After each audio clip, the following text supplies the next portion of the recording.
Uh, with half an hour of delay, which I regret, but that sometimes happen the last day of a conference. And I guess that the dinner and the drinks that we had yesterday have had an influence on this delay that we have. But with this half an hour delay, we will begin our last panel. I have to confess, I am really happy about the conference, so I am going to try not to exteriorize it too much. And I am especially happy about the last panel that we have, because I think it's a way to call this international conference that it's absolutely perfect. We have two scholars that are reflected a lot on those issues, and that have also a view on not only the problems that we face, but also how to try to face them and to regulate them and to solve them, thinking about the future. And that's why we wanted to hear them at the end of this conference. The first speech is going to be delivered by Pilar Canedo, here at my right. Pilar Canedo is not only professor of international law. That means that she has a law degree, but she's also economist, and she's working now at the Spanish Competition Authority as a member of the body. That means that she has not only the academic background, which is not only legal but also economic. She's also now working directly with the different competitors and trying to level the field in order to ensure a fair competition in the Spanish markets. She's going to explain us how they see the problems and also how to try to solve some of them, giving us some examples about the tasks they are doing. Thank you for being here. I know that it has been complicated for her because the workload they had at the national authority is really heavy. So we thank you especially for being here, and I leave the audience with you. So, first of all, I want to thank. I don't want to be thanked. I really want to thank you for inviting, and it was an absolute pleasure to be here and share with all of you these days of deep reflection that for me have been absolutely very useful.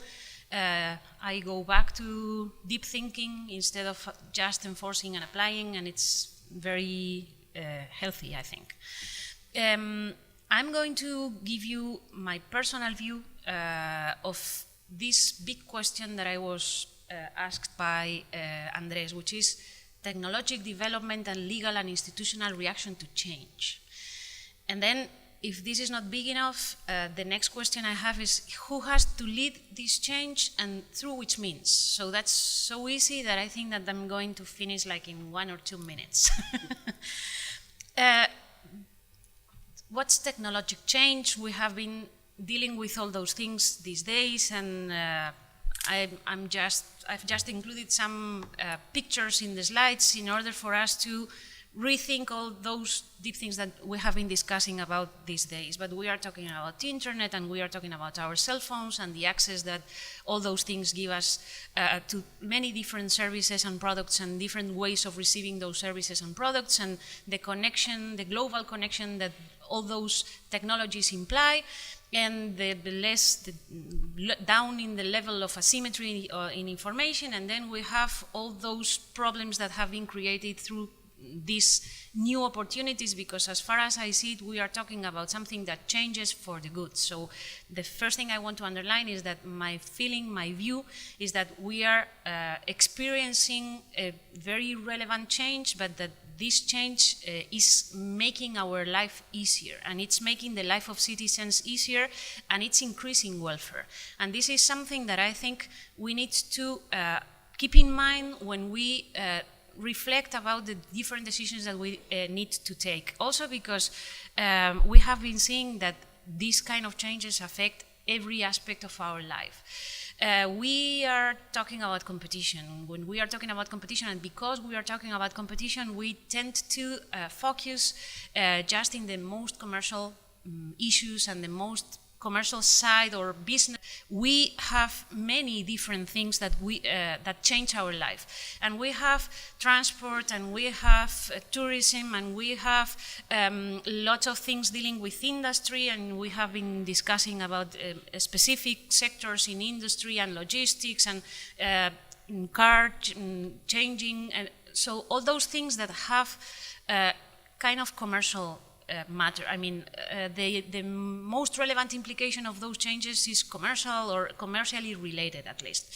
But then we have those changes affecting our personal life, and then we change the way we behave at home, and then we have those big changes that imply that when you have your machine at home and it gets out of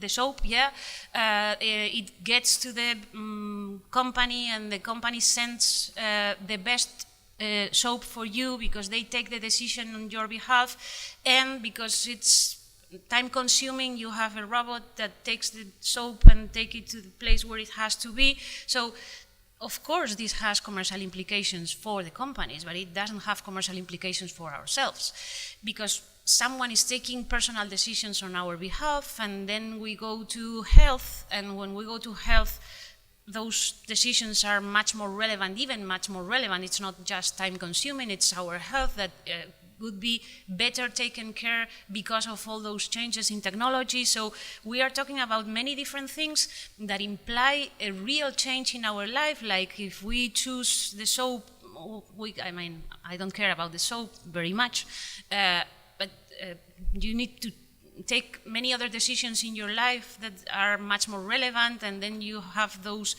Tinder things that match people, and then it's supposed, I mean, I've read things, they know you better than you, so they will choose better than yourself because there's no bias, and then it's like, oh my God, do I really want someone to choose who I'm going to live with without bias?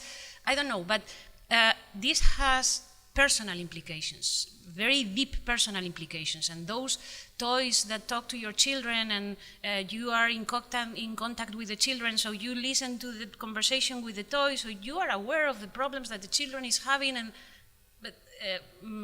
do we want our children to have confidence in the toy better than the children in classroom? But this is something that we are already experiencing. So when we are talking about technologic change, we are talking about many, many different things.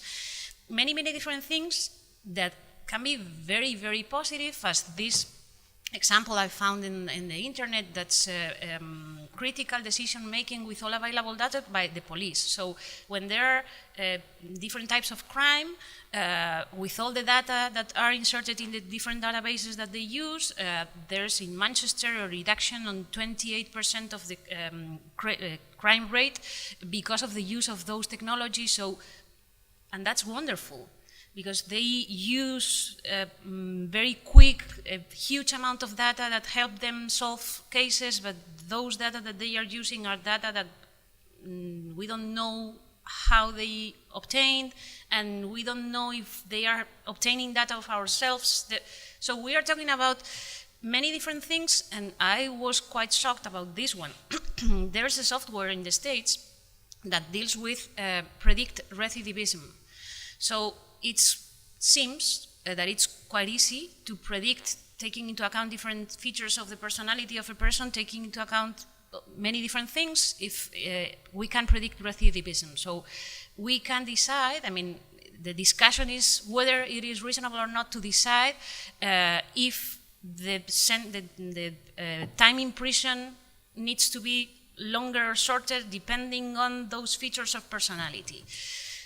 I don't know if we as society are prepared for this. I don't know if this person wants this decision to be taken like this. I don't know if the society wants this decision to be taken in a very effective way. I guess the answer to the last question is yes, but I guess the answer to the first question is no. So we are talking about Uber, and we are talking about this. Can the answer be the same? And of course, my feeling is that the answer is no. We cannot say, because my question was, what is the institutional approach to change, and who needs to lead this change? And we need to take into account very different implications that we have been discussing about these days, and new ways of colluding that we as competition authorities need to think about, and new ways of dominance and definition of the market, and data protection and legal certainty and taxation, which is something that when we are talking about economy is quite relevant. And if we are talking about fair and unfair competition, and if we need to take this into account, and all those things that we were discussing when dealing with the very technically specific things that we were discussing, responsibility over the decisions and the responsibility over the data, responsibility over the algorithm, insurance that can be created or funds that can be created when we don't know how to answer the question of who is responsible of the behavior taken by the algorithm, and then all those different things that we were discussing. But there's something that I want to underline, because it will be part of my conclusion, which is conflict of interest. When we consider who needs to take decisions, I think that the words conflict of interest need to come to our mind. And my approach is that the answer depends on whether or not we have conflict of interest. And there's another very relevant word that I didn't include here, that I think it's the other big conclusion of my presentation, that is freedom. Because when there's no conflict of interest, we need to respect freedom of choice. And we have been reflecting of many different things these days, and I have been listening to all the reflections, and I've heard lots of times saying, well, we need to protect unfairness, and we need to protect, but we are protecting perhaps some situations where the protected does not want to be protected. And I think that freedom is another big word that we need to keep in mind.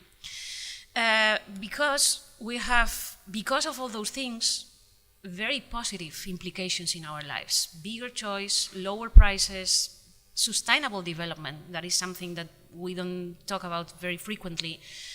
Easier access to products and services, and lower transaction cost, and those personalized products and services. And we were talking about the other day about personalized laws, because of all those options in the United States, it seems that they are thinking that they are making a profile of the person, and they are considering whether is it reasonable or not to change, for example, the speed limit that you have depending on your personal profile.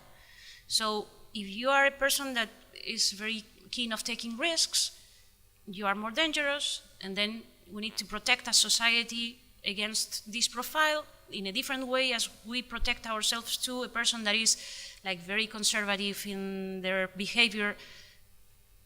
We are talking about this.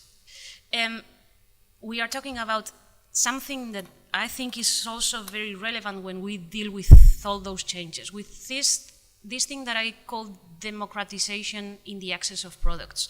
Because we can be considering all the problems that we face because of all those changes, and we need to challenge ourselves and think how we are going to react towards all those changes. But there's something that we need to keep in mind.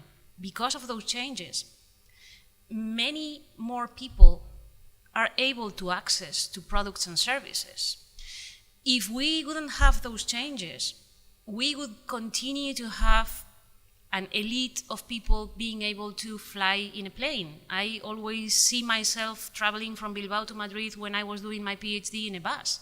When I finished my PhD, I thought I was going to include in those sentences where you thank people, ALSA, which is the company that takes the bus from Bilbao to Madrid, because I could not afford to take a plane.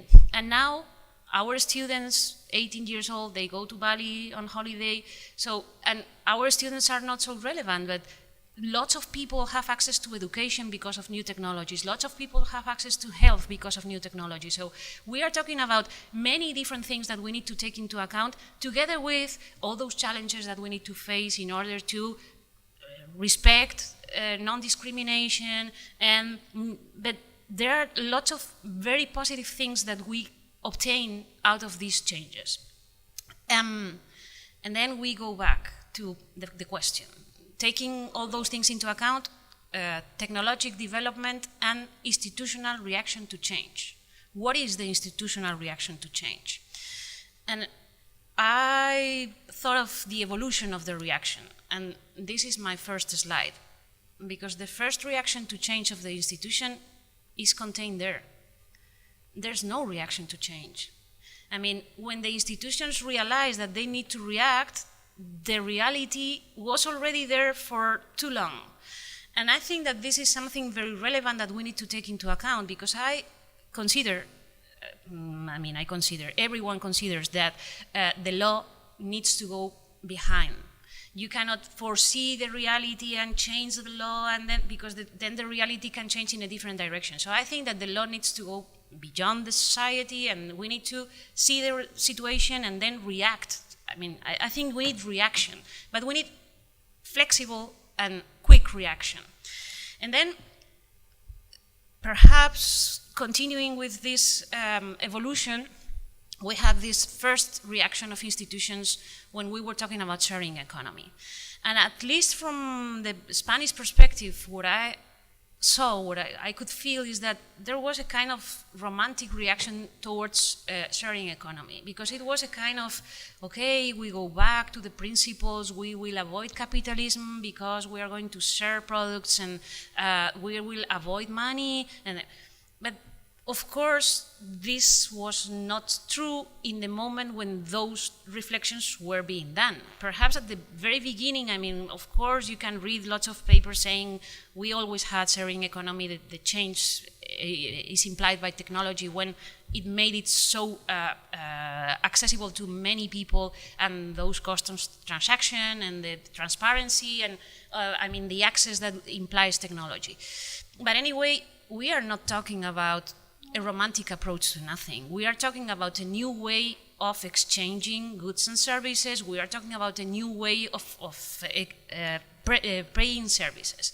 And then after this, we realize that we are talking about a new way of offering products and services that can have or not implications in our personal lives, but that imply a way of exchanging products and services that imply access to big data, imply decisions taken by computers, not by persons, at least in a way as we were used to be. And then two things come to my mind. The first thing is multidisciplinarity. We cannot take one decision. We cannot focus on competition law, but I would go further. We cannot focus on law. We need to focus in sociology, we need to focus in psychology. The example I was giving about the children, when I heard of this thing that creates a dot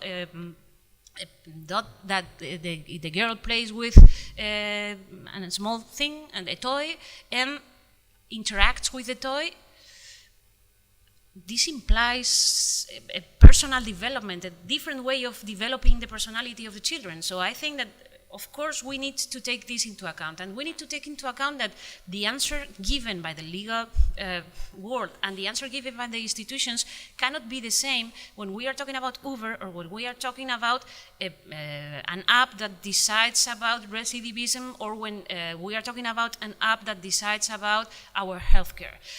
And then,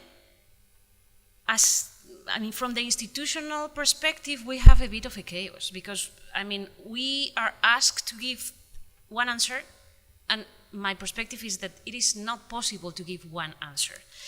And then we go back to our question, and who has to lead the change and through which means? And again, with all those implications in mind, I have another reflection that I think is quite relevant. We are talking about a global phenomenon. And we are talking very frequently about very local reactions. And of of course, we were discussing about this yesterday, and I absolutely agree, markets are not exactly the same, so we need to take into consideration the differences when we are going to make decisions. That's true, but this is global.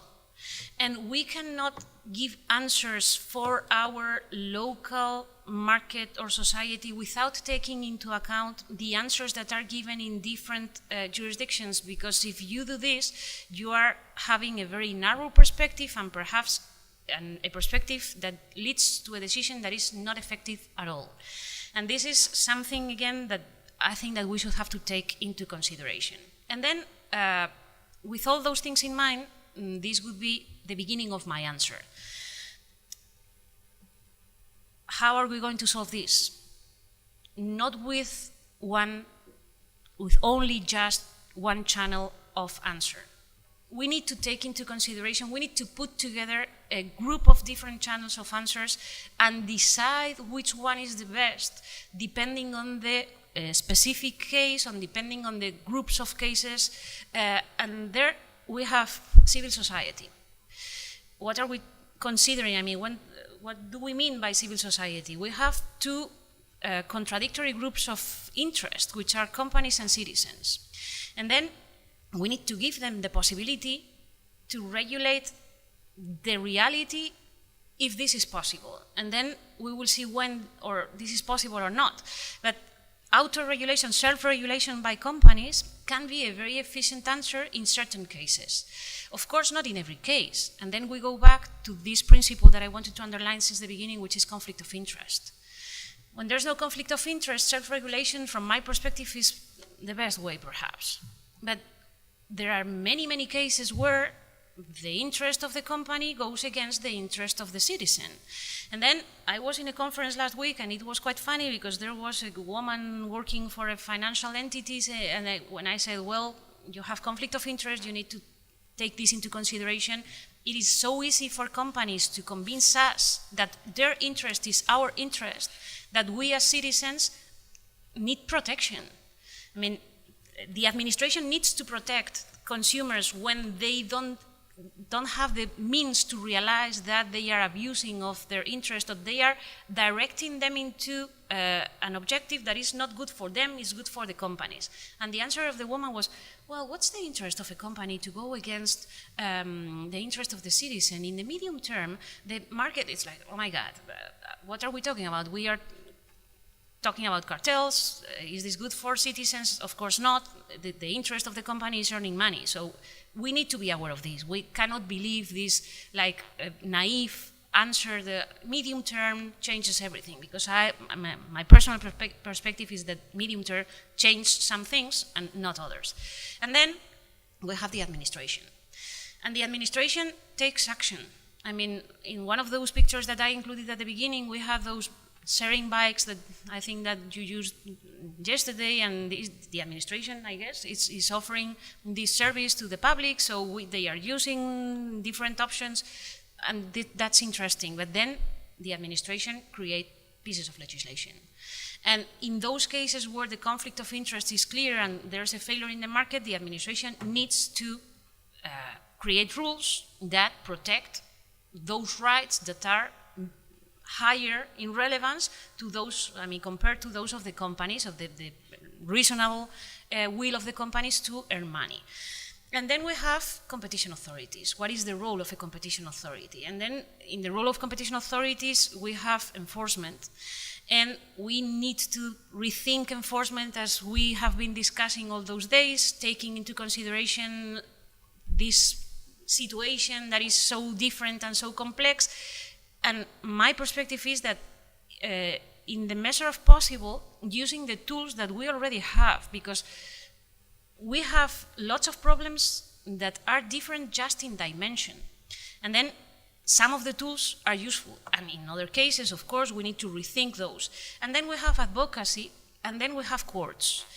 And courts, of course, control the work of the administration and control pieces of legislation, because when we are talking about courts, we are not just talking about national courts, we are also talking about international, in our case, European Union courts. And then I was, with all those things in mind, I wanted to explain you one example in Spain, which is how our system has reacted to one of these situations where technology has changed a market.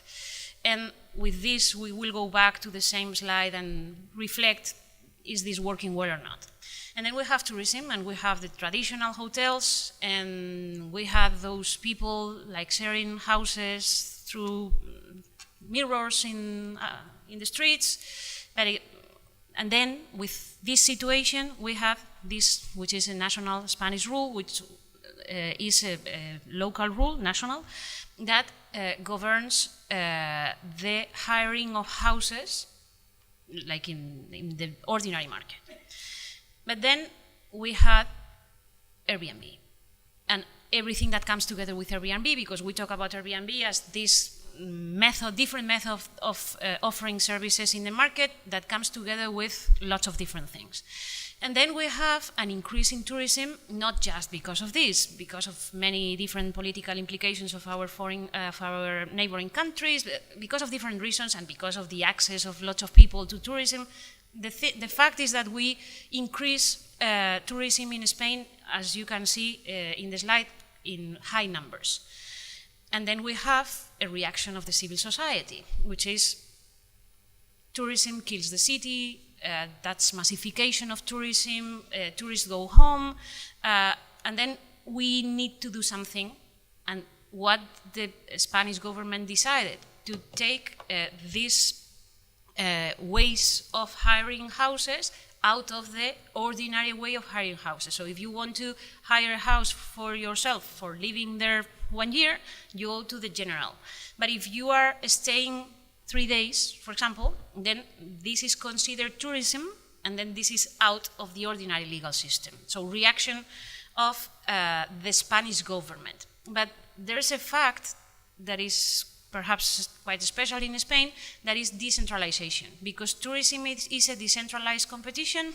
There are those regions in Spain, and each one of those is able to create specific rules for those specific ways of hiring houses.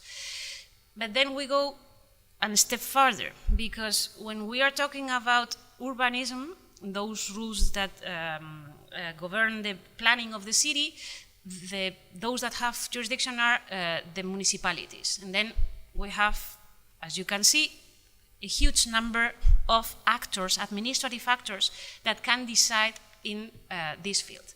And then we have reactions. And here I translate you the main letters.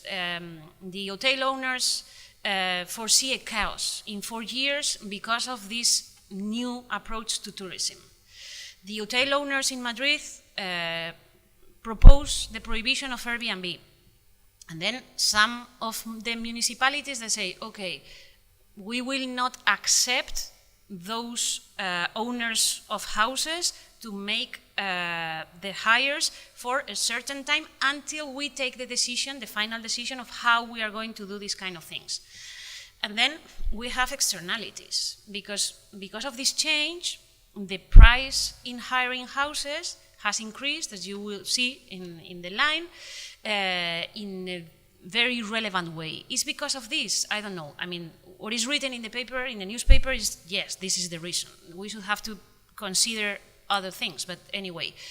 But there are other possibilities. Because of the increase in price, those that take decision of where to send tourists decide to send the tourists to a different place.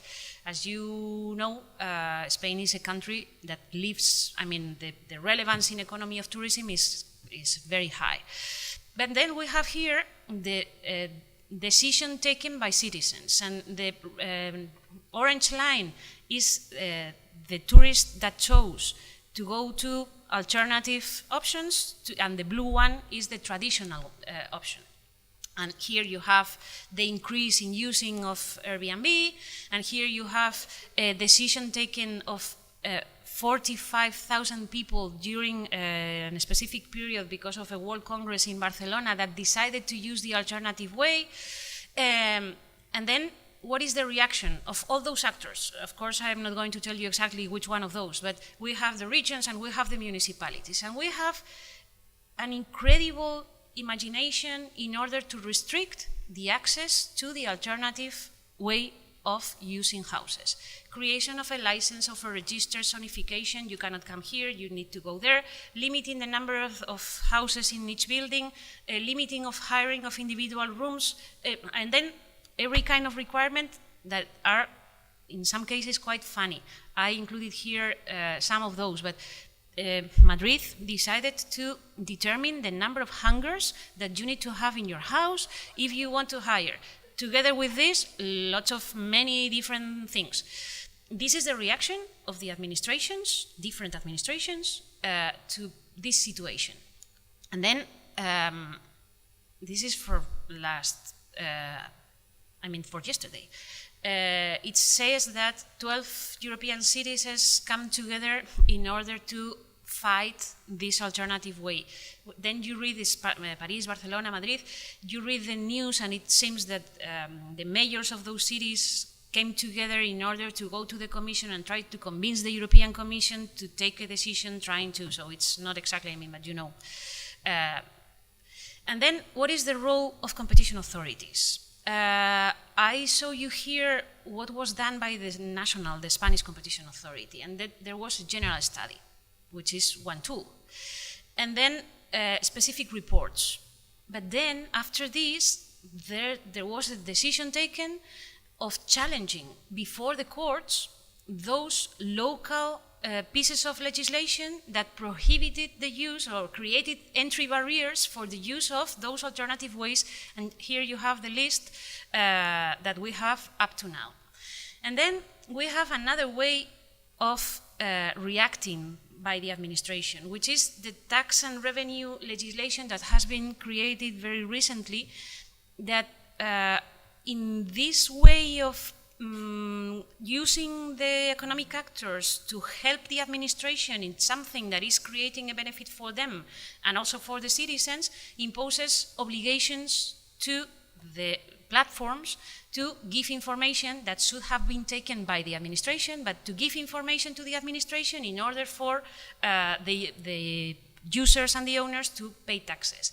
And then we could discuss about how did they do it, because there are competition problems also in how the decision that was taken. For example, they asked the information of how many days, something that is absolutely not relevant, because they want to calculate the average price in order to make them taxation by the average price. It's like, really, do we want to down the price? So those things. And then we have a very specific case that happened in Bilbao. I will be very quick with this. In Bilbao is one of those cities that prohibited in a very creative way the use of those private houses, and then the tourists down in level. The National Competition Authority considers that the decision taken by the municipality in Bilbao is against competition, and they challenge, we announced that we are going to challenge this into court. The mayor of Bilbao says this is a nonsense, I am protecting the city, so we will not take this into account. And then we have a situation. The World Cup of Rugby, or the European Cup of Rugby, came to Bilbao, and because there was no alternative, the hotels hiked the price from 30 to 1,000, because there was no alternative. And then everyone was very concerned. It's like the Basque Competition Authority opens a procedure because the hotels agreed in hiking the prices. Of course, the hotels hike the prices. And the hotels say, why the institutions, the Basque government and the Basque Competition Authority is telling us that we are hiking the prices? Of course, the demand is up, so the price is up.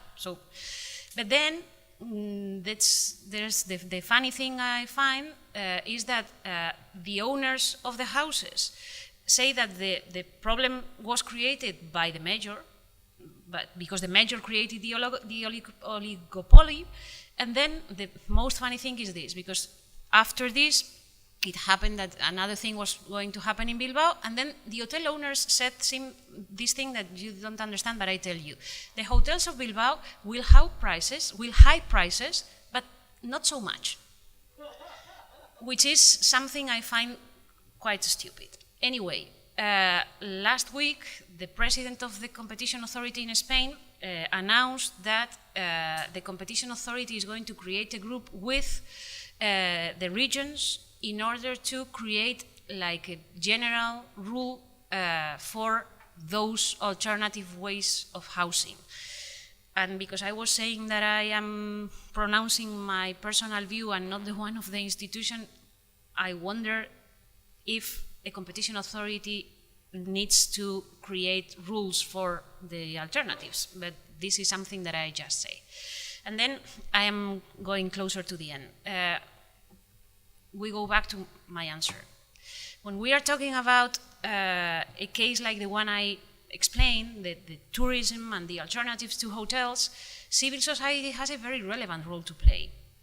But civil society organized, the citizens organized, the owners organized, the companies are already organized, and if things don't work, the administration needs to do something, but needs to respect freedom of the owners and freedom of the citizens, together with general interest and all those things. And in the conclusion, because I already ran out of my time, I would say that we need case-by-case decision. We need to use self-regulation, we need to use this command and control regulation, and we need to engage companies to take tasks that could be taken by the administration. And then we have advocacy and we have enforcement, and we need to put all those things together and balance the measure or the relevance of each one of those elements in each case, depending on the conflict of interest, the public interest and welfare of society, and freedom, which is the word that I didn't include here, but I think is so relevant. And I included here, this is my profile on Twitter, but this is something that I really believe in. The most dangerous phrase in language is, "we've always done it this way." I think that we need to rethink. We need to rethink everything. We need to rethink all the answers. And I wanted to finish with this sentence of Mario Benedetti: when we thought we knew all the answers, suddenly all the questions changed. And I think that we are exactly in this situation. Thank you.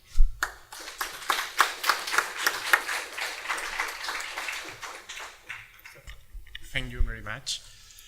I think it's quite interesting that Pilar Canedo has explained to us something about the imaginative reactions that we are facing, not only in Spain, but also in other countries in Europe, which is a really interesting situation in which we can see how decentralization of powers and experimentalism sometimes produce an effervescence of solutions that may not be correct from a competition perspective, but are still interesting because they are imaginative and they are also showing us that something's happening, that maybe this civil society, because municipalities are reacting because they receive a lot of pressure from neighbors and citizens.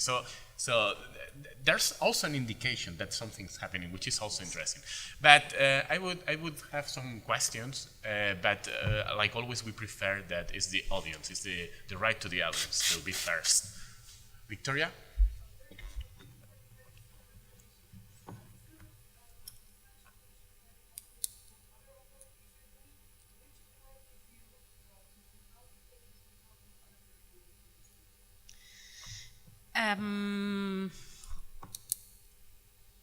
There's as you know, of course, there's a network of competition authorities in the European Union, but this network is focusing mostly in enforcement, so 101, 102. And here we are not talking about 101, 102, we are talking about advocacy. And we are talking about this option of challenging administrative decision or pieces of legislation whose level is down the law before the courts. And this is something that is quite unique in Europe. I mean, inside the European Union, the Spanish Competition Authority is the only one that has this power of challenging decisions before the court. The European Commission, I mean, the answer could be we have connections but not formal connections, and we look at answers as precedents exactly the same as an academic would do. But there's no formal connection between different authorities. The formal connection is with the European Commission that also doesn't specifically develop advocacy policy as national authorities do. And then we see as a very positive answer the option of the European Commission trying to give us like the guidelines that we would be willing to give. The thing I would say here is that I was going to use this example and the example of transport because there's something quite similar dealing with taxi drivers and Uber and all those things. And there we have something that is different, and this is why I was deciding if I use this one or the other one, because there we have the judgment of the Court of Justice. But as far as I see, the judgment of the Court of Justice is really very conservative in the things that they are saying. So they are, my perspective, my very personal perspective, is that they are not really telling us how to deal with the problem. They are just saying, that's transport, you will know how to deal with transport. It would be interesting that there would be a global perspective. I told you at the beginning, I think that we should have to have global perspectives. I mean, it's nonsense that we have all the municipalities saying, last week Barcelona decided to create a second license to taxi drivers, and they are going to prohibit the working of Uber drivers that had a license, so they are going to give retrospective effect to a measure. That's, I mean, it will have a very short life because courts will decide that but the thing that I see with those creative decisions is that they affect real people. So I understand the answer given by the Court of Justice of the European Union in the way that I don't really know how to solve this problem. I don't really know if there would be enough agreement in the member states in order to give a reasonable answer to this problem. And in this situation, I don't think it's reasonable to prohibit, I don't think it's reasonable to create administrative burdens. So the feeling I have is that right now, in these kind of questions, we are quite alone. I mean, each one of the local administrations is taking decisions considering the reality of the market. And the thing that Andres was saying is very true. I mean, I showed you a picture in a wall saying, tourists go home. The feeling I have also is that lobbies, I mean, commercial lobbies, business lobbies are really very powerful. And the feeling I have is that the civil society, meaning the citizens, is not so organized. And that the pressure that we are feeling against Uber or all those things, or against Airbnb and all those alternatives, I wouldn't say this in a decision, of course, or in a report, in a public report, but my personal opinion is that it is quite driven by the businesses. I mean, the incumbents that feel that they need to change. I mean, there's a very nice TV show of South Park that I deeply recommend, dealing with Uber and taxi drivers. And the first 5 minutes are amazing. So you need to see it. And this is my answer. South Park is my answer. So I have a friend that says that his answer is punk. No, like music, no? And he says that you have to leave people do the things that they want to do, and to leave beautiful and happy things happen. And you have only to intervene when there's a problem. But if not, you have to leave people. doing things and live happy things. Happy. So that's the punk approach, which is more or less. I agree. More questions? Sophia?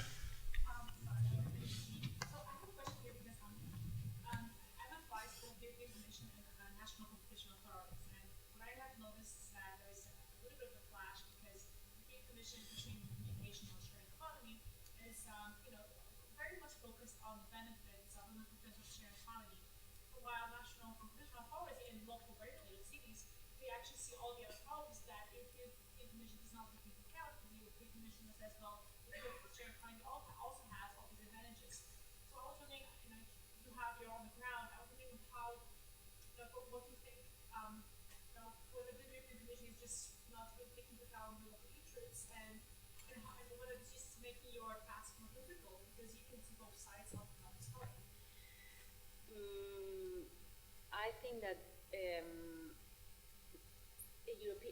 a competition authority should have to focus in general welfare.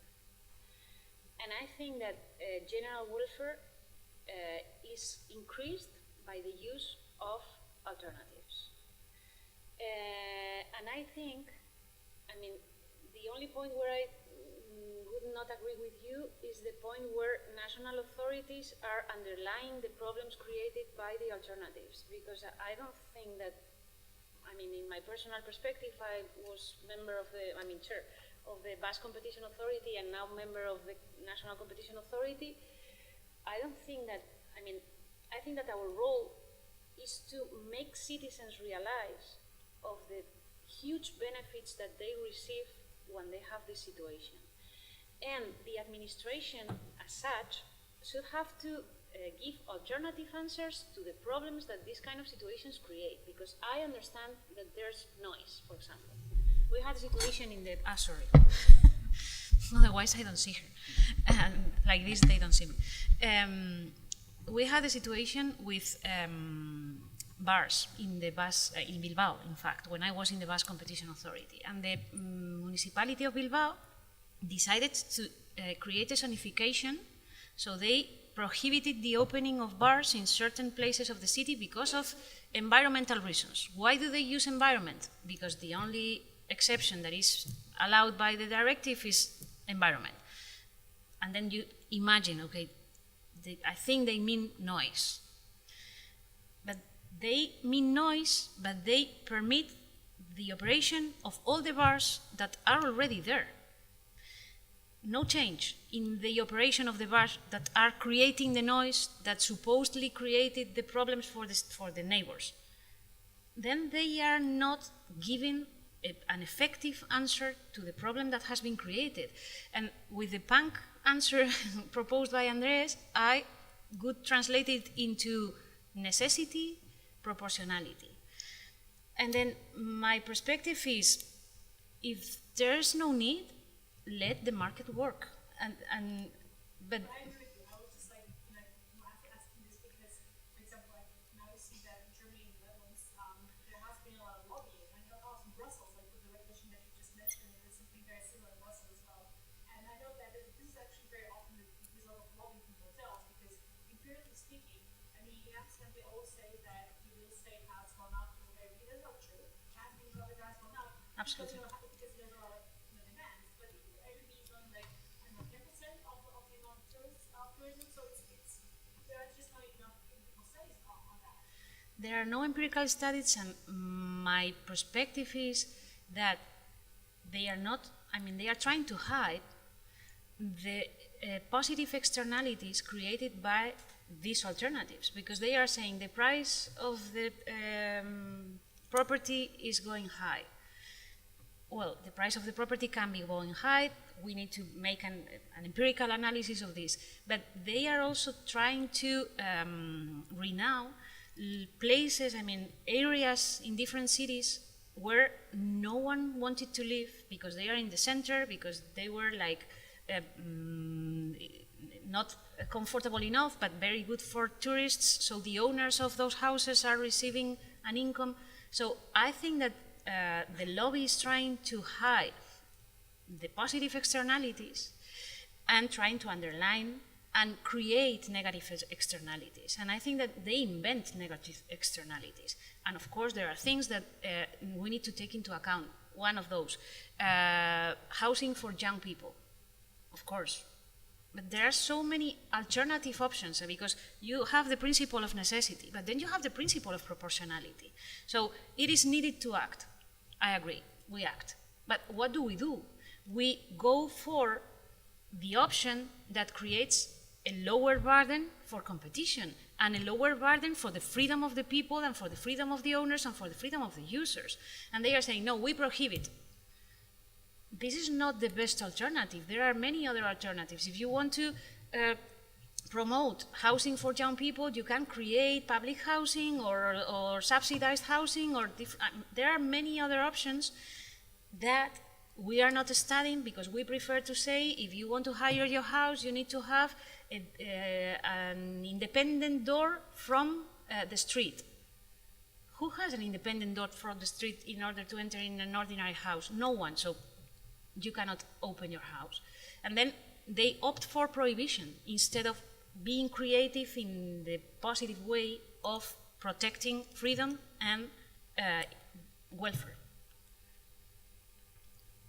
So, if you don't have more questions, or if still you have some of them, you can catch up with Pilar afterwards. We have to continue because we have some delay, but well, we are going